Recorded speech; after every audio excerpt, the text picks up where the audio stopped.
The Barbados Water Authority will be placing more community tanks, establishing temporary desalination plants, stepping up its main replacement program, and using a treating agent to prevent rust from getting into the water.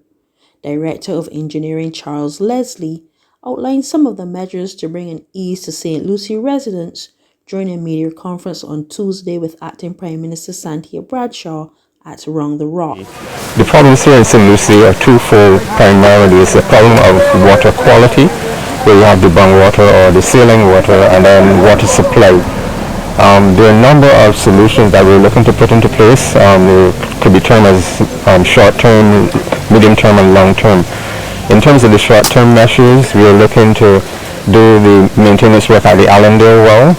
We're also doing what we call adding a sequestering agent to the water. That sequestering agent, what it will do, it will keep the water from mingling or aggressively attacking the pipe network. The network in this area is aged, and a lot of the pipes are online. So what happens from time to time is that the water reacts with the pipe, and that's where you get some of that discoloration. So in the short term, we'll be using those measures along with mains replacement. We've already started mains replacement in the section from Lamberts to Boscobel, and that will be continuing across the rest of the parish. In terms of the medium-term measures, we're going to be looking at the installation of 2 continuous desalination plants, one at the Hope in St. Lucie and the other one at Colleton. And what that would do, that will augment the existing supply, so we have more water coming into the supply.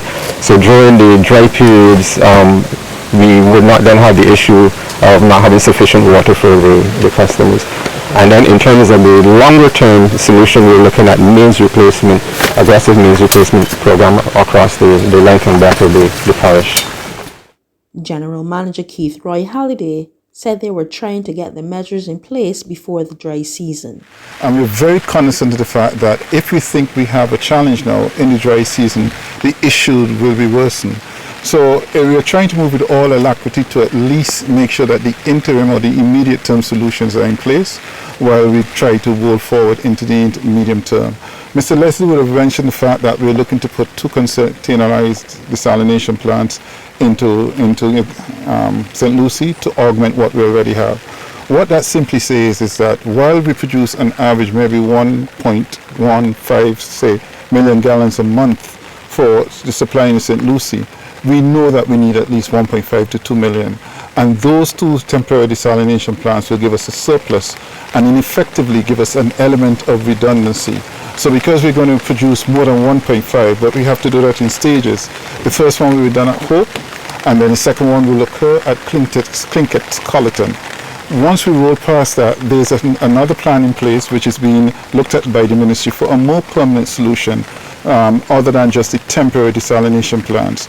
And as those decisions are made, that will also be rolled out. So we are very thankful for customers for working with us, being with us actually. It is a very difficult time for those who are not getting water. It's a very difficult time for those who are experiencing discolored water. But we want to show and to echo the Prime Minister's words that we're doing everything we can to accelerate and to move forward the plans that we had already started some months ago.